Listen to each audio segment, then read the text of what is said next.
My dear Shine family members, good morning.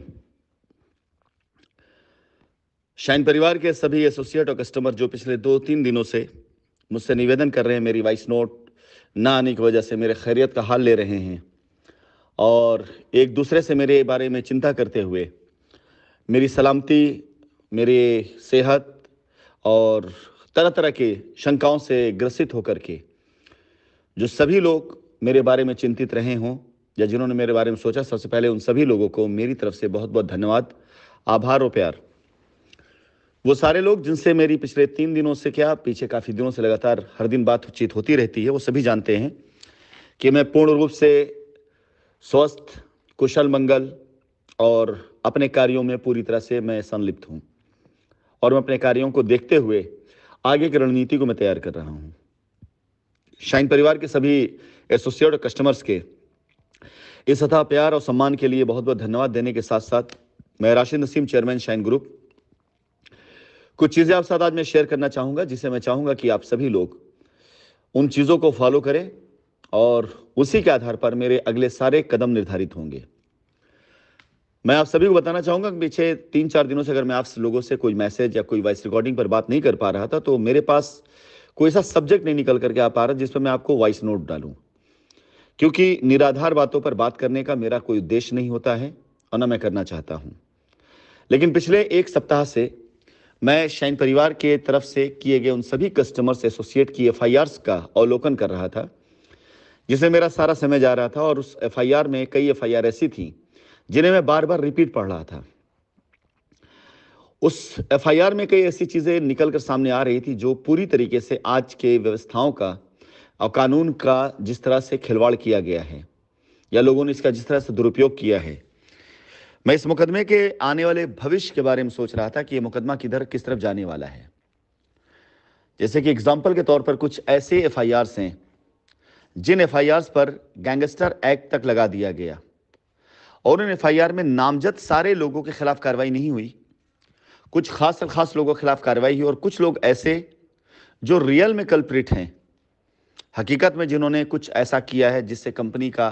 Customer का या company की इमेज का नुकसान हुआ। लेकिन आज वो सारे के सारे लोग ऐसी कई एफआईआर में नामजद होने के बाद भी वो स्वतंत्रता पूर्वक अपना कार्य कर रहे हैं, अपनी कंपनी बना रखा उन लोगों ने और शाइन के भाग जाने का जो दुष्प्रचार करके लोगों ने शाइन के कस्टमरों को डरा करके अपनी अपनी साइटों पर लायबिलिटी खत्म करने का प्रलोभन देकर अपनी दुकानें चलाना शुरू कर दी है। चलिए, मेरा टारगेट नहीं है, लेकिन ऐसी चीज़ें, ऐसे पॉइंट्स आने वाले समय में मुकदमे का हिस्सा बनने वाले हैं। ऐसे लोग जिन्होंने अपने पैसे का किसी भी प्रकार से कोई भी ब्यौरा नहीं दिया और खुद कंपनी में एक एसोसिएट होते हुए, लगातार कंपनी से एक अच्छी इनकम करते हुए लोगों ने एफआईआर कराई और खुद कस्टमर का पैसा अपने अकाउंट में लेने के बाद भी ऐसे स्टाफ का नाम डाला जिनका इस प्रकरण से कोई लेना देना नहीं था। फिलहाल ये सब बातें कहने के पीछे कतई कोई मकसद इस बात का नहीं कि मैं इसके एवज में लायबिलिटी को भूल जाना चाहता हूं या आपको भुला देना चाहता हूं। नहीं, आपसे कई गुना ज्यादा अब आपकी लायबिलिटी याद दिलाने का कार्य और जिम्मेदारी मेरी खुद की बन चुकी है। मैं जब भी आता हूं या जब भी मैं आया, शाइन परिवार के कस्टमर्स के लिए कोई ना कोई रास्ता लेकर के मैं आता था और मैं धन्यवाद दूंगा ऐसे लोगों को जिन्होंने हमेशा उस रास्ते में रोड़ा अटकाते हुए आज इस पोजीशन पर लाकर खड़ा किया जहां पर एकाएक मुझे एहसास होता कि हम कर्जा उतारने की तरफ क्यों बढ़ रहे हैं, हम इंसाफ की तरफ ही क्यों ना बढ़ें, हम इस तरफ क्यों बढ़ रहे हैं कि सिर्फ और सिर्फ लायबिलिटी उतारना हमारी जिम्मेदारी है। हम इस बात की तरफ अपना कदम क्यों नहीं बढ़ा रहे हैं कि जिन लोगों ने गलत क्लेम करके, गलत एफआईआर करके अपने द्वारा की गई लूट का पर्दा, जो लोग पर्दा डालना चाहते हैं, उनका पर्दाफाश क्यों ना किया जाए। इसके साथ ही साथ जो तकरीबन 500-700 करोड़ रुपए आज जमीनों पर कुछ ऐसे लोगों के नाम के हिसाब से, कुछ ऐसे लोगों के रेफरेंसेस से पड़े हुए हैं कि वो पैसे अगर आज कंपनी क्लेम में खड़ा कर लेती तो आने वाले भविष्य में कंपनी लायबिलिटी खत्म कर लेने के बाद भी कई 100 करोड़ रुपए ऐसे होंगे जो मार्केट के अंदर पड़े हैं जिसे कंपनी को लेना है। तो फिलहाल शाइन परिवार ने प्रयास किया इस बार भी कि 1 रुपया भी शाइन की ज़मीन को ना इस्तेमाल करना पड़े और आपकी लाइबिलिटी ख़त्म करने का प्रयास चालू करता रहूँ मैं। लेकिन ऐसे लोग जिन्हें मतलब इस बात से कतई नहीं है कि आपकी लाइबिलिटी उतरती कि नहीं उतरती, मतलब इस बात से किसी भी तरीके से राशिद नसीम वापस ना आने पाए, क्योंकि राशिद नसीम अगर वापस आ गया, शाइन परिवार की लाइबिलिटी एक जगह एकत्रित हो गई, तो बहुत से बाहरियों की दुकान बंद हो जाएगी और बहुत से अंदर वाले के भेद खुल जाएंगे। कई नाम ऐसे हैं इस हिट लिस्ट के अंदर जो पूरी तरह से चिन्हित किए जा चुके हैं। कानून की लड़ाई कानून के तरीके से ही अब लड़ी जाएगी और आज की वॉइस नोट सिर्फ अपनी खैरियत और मंशा ये दोनों जाहिर करने के लिए है। खैरियत से मैं कल भी था और आज भी हूँ, और ऊपर वाले ने चाहा आप सबके द्वारे तो कल भी रहूँगा। मैं जहाँ भी रहूँगा, जैसे भी रहूँगा, जिस हाल में रहूँगा, वहाँ पर अपने हिसाब से मैं सबसे बेहतर रहूँगा। तो सबसे पहले आप सभी लोगों से मैं ये कहना चाहूँगा कि इस तरह की संभावनाओं पे बिल्कुल कान मत दिया करिए, डरा मत किया करिए। ये लोग अफवाहों वाले लोग हैं, अफवाह उड़ाते उड़ाते 60,000 करोड़ की अफवाह लेके चले गए। जाने कितनी बार उन्होंने मेरे बारे में, मेरे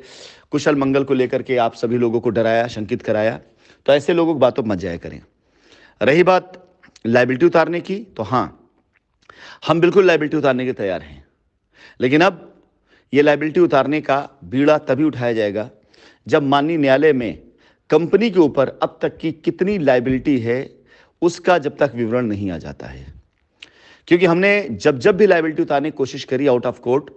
तो हमारे सामने बाधा ऐसे लोगों की तरफ से डाली गई जिनके लिए मैं वापस आया हूं, और वो लोग अपनी तरफ से बाधित करते हुए मुझे हमेशा मेरी जिम्मेदारियां निभाने से, मेरी जिम्मेदारी को करने से रोका। उन लोगों ने लाखों नहीं करोड़ों रुपए खर्च हुए, कोशिश ये की गई कि आप लोग की जिम्मेदारियों को, आपकी लाइबिलिटी को खत्म किया जाए। लेकिन जब लोग यही नहीं चाहते हैं, तो मैं उस धन और उस बल का प्रयोग क्यों नहीं, कंपनी की जो क्लीन चिट होने का पूरी तरीके से अधिकार है, मैं उस पर क्यों ना खर्च करूं? क्यों नहीं सारे धन और बल का प्रयोग कानूनी तौर से मैं उन लोगों के खिलाफ करूं, उन लोगों के विरुद्ध करूं जो कंपनी का पैसा मार कर बैठे हुए हैं? क्यों ना इस पूरे धन, बल और युक्ति का प्रयोग मैं उन लोगों के खिलाफ ना करूं जो रियल में देनदार हैं कस्टमर्स के, लेकिन कंपनी को भगा देने का श्रेय उनके माथे पर, उनके कंधे पर जाता है। क्योंकि अगर उन्होंने कंपनी को भगाने की अफवाह ना फैलाई होती तो कस्टमर शायद उनका जीना मुश्किल कर देते।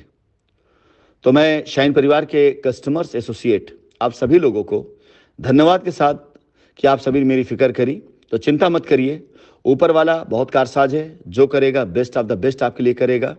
हमें पूरी उम्मीद है कि आगामी तिथि को जांच एजेंसियां अपनी रिपोर्ट जरूर पेश करेंगी।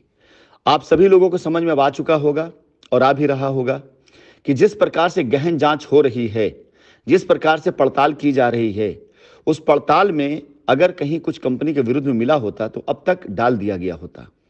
लेकिन अगर अभी तक जांच पड़ताल में से कोई चीज नहीं पाई गई है, तो मैं खुद अचंभित हूं, मैं खुद इस बात को लेकर शंकित हूं कि भारतवर्ष के 75% हिस्से पर शाइन परिवार ने काम किया। 75% हिस्से में भारत देश के कंपनी के पैसे बांटे गए। अगर मैं चाइना बॉर्डर की बात करूं तो आसाम गुवाहाटी, बांग्लादेश बॉर्डर की अगर मैं बात करूं तो कलकत्ता, अगर मैं आ जाता हूं पाकिस्तान बॉर्डर बात करूं तो पंजाब अमृतसर तक हम लोगों ने काम किया है। हमारे दायरे यहां तक फैले हैं, हमारे पैसे यहां तक गए कि जो भारत देश की सीमाओं तक जाकर के टच होते हैं, वहां तक हमारे नेटवर्क, हमारा काम और हमारा साम्राज्य फैला। ऐसी जगहों पर भी काफी लोगों को, मुझे याद है, आंकड़े भी मुझे याद है पूरी तरीके से, काफी लोगों को एडवांस के तौर पर पैसे दिए गए। ऐसे बहुत से लोग जो शाइन परिवार में जांच होने के बाद भी आज जिनके कान पे जूं तक नहीं रेंग रही है, जो शाइन परिवार का पैसा लेकर बैठे हुए हैं, वो लोग बचे ना रह जाएं, कहीं इग्नोर ना हो जाएं, क्योंकि ये सब कुछ शाइन की एसेट है। अब मैं इस पर लगने जा रहा हूं, आपकी लायबिलिटी मेरे सर माथों पर, इसे हम उतारेंगे।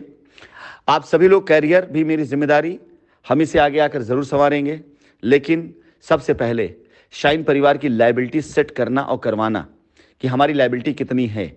फिर उस लायबिलिटी को कानूनी तरीके से उतारना, यह हमारी पहली प्राथमिकता है। इसी के साथ साथ शाइन परिवार का कितना पैसा बाहर है,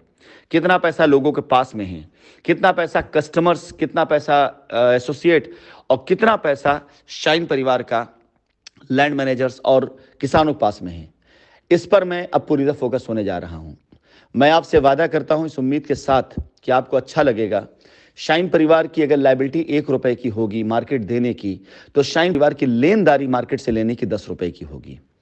आप आज नोट कर लीजिए इस आंकड़ों को, और जिस दिन ये सारी चीजें आपकी नजर सामने आएंगी रिकॉर्ड के तौर पर,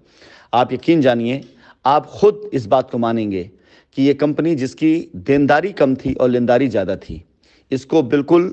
सुनियोजित तरीके से मार्केट से इसलिए पैर इसका उखाड़ा गया कि ताकि जो लोग आज हमारे ऊपर इतना बड़ा आरोप लगा रहे हैं, उनमें से बहुत से लोगों से कंपनी की लेनदारी थी और वो बच जाती। मैं अपनी वॉइस नोट में ये सारी बातें सेकेंडरी है जो मैंने अभी कही। मुख्य उद्देश्य अपनी आवाज शाइन परिवार के सभी कस्टमर एसोसिएट तक पहुंचाना, जो मेरे लिए किसी भी हाल में चिंतित थे। आप परेशान मत होइए। आपको जब कभी ऐसा लगे, मेरी चिंता हो, आप मुझे मेरे दिए गए नंबरों पर मैसेज कर दें। हो सकता है मैं तुरंत आपको रिप्लाई ना कर पाऊं, क्योंकि मैं पहले सिर्फ आप लोगों में व्यस्त था, आप लोगों में बिजी था, लेकिन अब मैं लीगल कार्यों में व्यस्त हूं, बिजी रहता हूं, तो मैं जरूर कुछ ना कुछ रिप्लाई जरूर डाल दूंगा। बस लायबिलिटी को लेकर कोई सवाल अगर आप करते हैं तो आपसे मैं यही कहूंगा कि माननीय न्यायालय की गतिविधियों पर नजर रखें। जिस दिन न्यायालय के अंदर वो रिपोर्ट पेश हो जाती है कि कंपनी पर कितनी लायबिलिटी है, एक एक आदमी जिसकी लायबिलिटी जेन्युइन है शाइन परिवार के ऊपर, उसे बुला करके पैसा दिया जाएगा। एक एक आदमी जिसका प्लॉट शाइन पर ड्यूज है, उसे बुलाकर रजिस्ट्री कराई जाएगी। एक एक बंदा जिसका पोजीशन बाकी, उसे बुलाकर पोजीशन दिया जाएगा। और एक एक बंदा, एक एक शख्स, एक एक आदमी जिसके पास शाइन सिटी का पैसा पड़ा हुआ है, शाइन सिटी उससे भी वसूलेगी। और अब हम इसी मिशन पर काम करने जा रहे हैं। बहुत बहुत धन्यवाद।